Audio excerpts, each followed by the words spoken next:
بسم اللہ الرحمن الرحیم۔ یہ سوال ہے کہ قربانی کے جانور کو ذبح کرتے وقت جو دعا پڑھی جاتی ہے، اگر کسی کو وہ دعا نہ آئے تو وہ کیا کرے؟ ان الحمد للہ والصلاۃ والسلام علی رسول اللہ وبعد۔ نبی علیہ الصلوۃ والسلام نے یہ دعا پڑھی بھی ہے اور پڑھنے کا حکم بھی دیا ہے۔ افضل یہی ہے اس دعا کو یاد کیا جائے، کوئی لمبی چوڑی دعا نہیں ہے، بڑی مختصر دعا ہے، اور یہ دعا پڑھ کے ہی جانور ذبح کیا جائے۔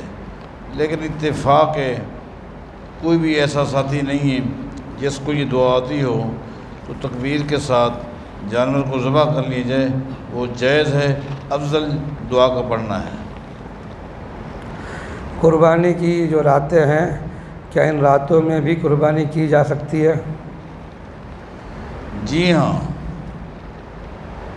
10 ذی الحج کو قربانی کا پہلا دن ہے جس کو یوم النحر کہتے ہیں۔ اس کے بعد جو 3 دن ہیں ان کو ایام التشریق کہتے ہیں۔ ایام التشریق اس لیے کہتے ہیں کہ ان دنوں میں حاجی جو ہے وہ مینا کے میدان میں ہوتا ہے، ان کے لیے مخصوص کچھ عبادات، کچھ احکام ہیں، ان دنوں کو ایام التشریق کہتے ہیں۔ تو ایک یوم النحر ہو گیا اور 3 جو ہے یہ ایام التشریق ہیں۔ پہلا دن عید کی نماز کے بعد قربانی کا جانور ذبح کرنا ہے، اس کے بعد راتیں ہیں یا دن ہیں، کسی وقت بھی آپ جانور ذبح کر سکتے ہیں، دن کی ہی قید نہیں ہے، رات کو بھی آپ جانور ذبح کر سکتے ہیں۔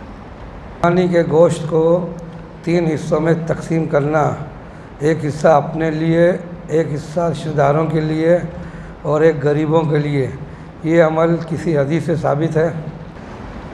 دیکھیں، یہ عمل کسی بھی حدیث سے ثابت نہیں ہے، البتہ جو بات احادیث سے ثابت ہے وہ یہ ہے قربانی کا گوشت خود بھی کھائیں، اقربا کو، رشتہ داروں کو بھی کھلائیں اور مستحقین کے اندر بھی تقسیم کریں۔ کیونکہ حدیث میں ان تینوں کا ذکر ہے تو اسی کو سامنے رکھ کر بعض حضرات نے کہا کہ گوشت کو 3 حصوں میں تقسیم کیا جائے، ورنہ یہ تقسیم کوئی شرعی نہیں ہے۔ شرعی ترتیب یہی ہے کہ خود بھی کھائیں، دوست احباب رشتہ داروں کو بھی کھلائیں، مساکین کو بھی تقسیم کریں، اور دیکھیں کس کی ضرورت زیادہ ہے اس کو زیادہ دیں، جس کی ضرورت کم ہے اس کو کم دیں۔ یہ تقسیم مجھے کسی حدیث سے نہیں ملی۔ اگر کوئی شخص مقروض ہے اور اس کی جائیداد قرضے کے مقابلے میں زیادہ ہے تو وہ کسی سے قرض لے کر قربانی کر سکتا ہے؟ اگر اس کی مالی پوزیشن ایسی ہے لیکن وقتی طور پر پیمنٹیں رکی ہوتی ہیں، رقمیں پارٹیوں کے پاس ہوتی ہیں، ہاتھ میں چیز نہیں ہوتی، اس کنڈیشن میں آدمی حج بھی کر سکتا ہے، عمرہ بھی کر سکتا ہے، قربانی بھی کر سکتا ہے، زکوٰۃ بھی دے سکتا ہے۔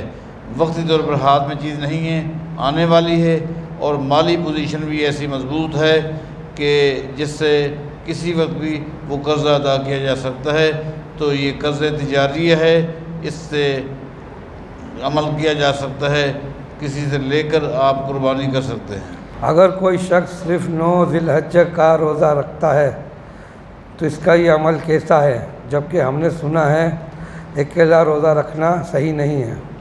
سنا ہے مطلقاً کوئی بھی نفلی روزہ اکیلا آپ نہیں رکھ سکتے، اکیلا کوئی بھی نفلی روزہ آپ نہیں رکھ سکتے، یعنی ہفتے کا دن آپ انتخاب کر لیں، آپ رکھیں، اتوار کا دن آپ انتخاب کر لیں اور ایک ہی نفلی روزہ رکھیں تو یہ شرعاً ناجائز ہے۔ لیکن مختص جو روزے ہیں وہ اکیلے ہیں، ایک ہیں، ان کو رکھا جا سکتا ہے۔ مثلا آپ ہر پیر کو رکھتے ہیں، احادیث ثابت ہے یہ اکیلا ہے، اکیلا اس لیے نہ آپ نے اس کے ساتھ اتوار ملا ہے، نہ آپ نے اس کے ساتھ منگل ملا ہے، اکیلا جمعرات کا روزہ ہے، وہی تو اکیلا ہے، آپ نے بدھ کو ساتھ نہیں ملایا، جمعہ کو ساتھ نہیں ملایا۔ لہٰذا جو مختص ہیں، اسی طرح یوم عرفہ 9 ذی الحج کا روزہ ہے، یہ بھی اکیلا ہے، لہٰذا آپ رکھ سکتے ہیں۔ مختص جو روزے ہیں یہ اکیلے رکھے جا سکتے ہیں، لیکن مطلقاً جو نفلی روزے ہیں آپ رکھنا چاہتے ہیں اکیلا ایک، یعنی آپ یہ سمجھیں کہ جمعہ کا دن بڑا برکت والا ہے، عظمت والا ہے، آپ جمعہ کے دن روزہ رکھتے ہیں، یہ صحیح نہیں ہے۔ میں اس چیز کو مانتا ہوں کہ خصی جانور کی قربانی بھی جائز ہے، لیکن میرا سوال یہ ہے کہ افضل کون سا ہے، خصی یا آنڈو؟ چلو اچھی بات ہے کہ آپ کا الحمدللہ عقیدہ ہے، آپ تحقیق کر چکے ہیں۔ بعض حضرات تو ایسے خام خواہ پریشان کرتے رہتے ہیں، ٹھیک ہے، آپ کا موقف بالکل ٹھیک ہے کہ آپ خصی اور آنڈو دونوں کے قربانی کے قائل ہیں۔ اب سوال یہ ہے کہ ان میں سے افضل کون سا ہے؟ تو احادیث میں آتا ہے کہ جانور وہ ذبح کریں جو صحت مند ہو، فربہ ہو۔ مطلقاً جب دیکھا جاتا ہے تو جو خصی جانور ہے وہ بنسبت دوسرے کے صحت میں، گوشت میں، طاقت میں وہ اچھا ہوتا ہے، گوشت کے لحاظ سے بھی اور جسامت کے لحاظ سے بھی وہ بہتر ہوتا ہے بنسبت آنڈو کے۔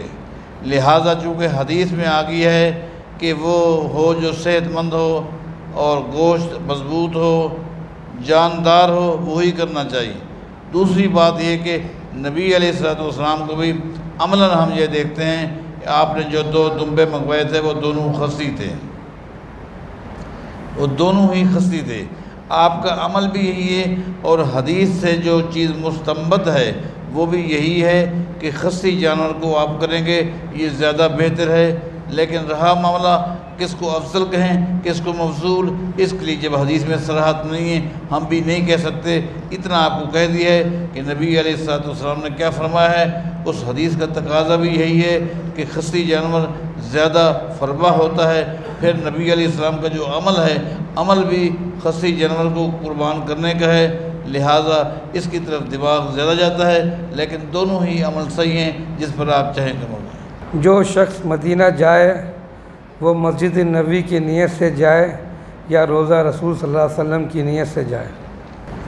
نبی علیہ السلام کی بڑی واضح حدیث ہے کہ 3 مساجد ایسی ہیں جہاں ثواب اور اجر کی نیت سے آپ جا سکتے ہیں۔ نیت کریں اجر اور ثواب کے حوالے سے، ایک بیت اللہ، ایک مسجد نبوی اور ایک مسجد اقصیٰ۔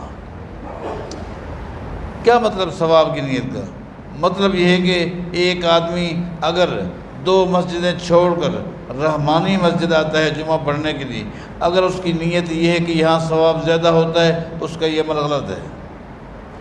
اگر اس کی ذہنیت کچھ اور ہے کہ یہاں دیکھیں کون سا مضمون چل رہا ہے، کون سا مسئلہ ہے، کون سا خطیب آیا ہوا ہے، یہ ایک الگ چیز ہے، وہ آ بھی جا سکتا ہے، یہاں سے کسی اور مسجد میں بھی جا سکتا ہے۔ لیکن اجر و ثواب جو ہے وہ سب کا برابر ہے۔ اجر و ثواب کی زیادتی کے لیے اگر کوئی نیت کر کے جا سکتا ہے تو ان 3 مساجد میں۔ جب حدیث سے واضح ہو گیا کہ مسجد نبوی کی ہی نیت کر کے آپ جا سکتے ہیں، چونکہ جو باقی مسجدیں ہیں ان کا ثواب بنسبت اس کے کم ہے، لہذا اس کی آپ نیت کریں، اب آپ جا سکتے ہیں۔ لہذا یہ الگ بات ہے جب آپ وہاں جائیں گے، مسجد نبوی کی ہی زیارت کی نیت سے آپ جا رہے ہیں تو ضمناً روضہ رسول کی بھی زیارت ہو گئی، ضمناً اور بہت سارے مقامات ہیں یعنی مدینہ میں، مدینہ کے قرب و جوار میں ان کی بھی زیارت ہو جاتی ہے، اس میں کوئی حرج نہیں، اور ان مقامات پہ جانا چاہیے، دیکھنا چاہیے، اور یہ ہماری تاریخ کا ایک حصہ ہے، آپ ضرور جائیں۔ لیکن اجر و ثواب کی زیادتی کی جو نیت ہے، یا بیت اللہ کی طرف جاتے ہوئے، یا مسجد نبوی کی طرف جاتے ہوئے، یا مسجد اقصیٰ کی طرف جاتے ہونا چاہیے۔ جب جماعت کا وقت ہو جائے اس وقت سب کے لیے کھڑا ہونا چاہیے یا امام کا انتظار کرنا چاہیے؟ ساتھی نے سوال کیا تھا کہ ساتھیوں کو ہم نے دیکھا ہے کہ بعض ساتھی گھڑی کو ہی دیکھتے رہتے ہیں، جو ہی ایک مختص وقت ہو جاتا ہے جماعت کی کھڑے ہونے کا تو ایک دم ساتھی بعض کھڑے ہو جاتے ہیں۔ آیا وقت ہو جائے کھڑا ہو جانا چاہیے یا امام جب مصلی پر آئے اس وقت کھڑا ہو جانا چاہیے؟ تو جی ہاں، احادیث سے یہی ثابت ہے کہ صحابہ کرام کہتے ہیں جب نبی علیہ السلام تشریف لاتے آپ کو دیکھ کر ہم کھڑے ہوتے تھے، لہٰذا وقت اگرچہ ہو جائے لیکن اگر امام ابھی نہیں پہنچا آپ بیٹھے رہیں، جو ہی امام مصلی پر آئے آپ اس وقت کھڑے ہو جائیں۔ جمعہ کی نماز کے بعد کتنی رکعتیں پڑھنی چاہیے؟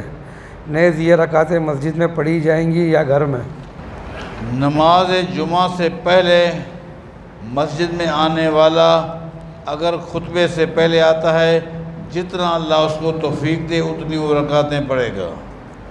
یعنی ابھی خطبہ شروع نہیں ہوا، جمعہ کی اذان نہیں ہوئی، ابھی آنے والا جو ساتھی ہے وہ 2 رکعتیں پڑھے، 4 پڑھے، 6 پڑھے، 8 پڑھے، 10 پڑھے، 12 پڑھے، 14 پڑھے، وہ پڑھتا رہے۔ ما قدر لہ، ما کتب لہ، حدیث کے الفاظ ہیں، جتنا اللہ اس کو توفیق دے اتنی وہ رکعتیں پڑھے۔ ہاں اگر کوئی شخص اس وقت آیا ہے جب امام خطبہ دے رہا تھا تو اس وقت اس کو بیٹھنے سے پہلے 2 رکعت پڑھنی چاہیے، اس کو تحیۃ المسجد کہتے ہیں۔ جمعہ کی نماز کے بعد 2 رکعتیں بھی ثابت ہیں اور 4 رکعتیں بھی ثابت ہیں، لیکن اگر مسجد میں پڑھے گا تو وہ 2 بھی پڑھ سکتا ہے، 4 بھی پڑھ سکتا ہے، لیکن گھر جا کے پڑھے گا تو پھر 2 نہیں پڑھ سکتا بلکہ 4 ہی پڑھے گا۔ یعنی مسجد میں پڑھے گا 2 بھی پڑھ سکتا ہے، 4 بھی پڑھ سکتا ہے، لیکن اگر گھر پڑھے گا تو پھر یہ بات نہیں ہے کہ 2 بھی پڑھ سکتا ہے 4، بلکہ حکم یہ ہے کہ گھر میں جا کر پھر 4 رکعتیں ہی پڑھے۔ واللہ اعلم بالصواب۔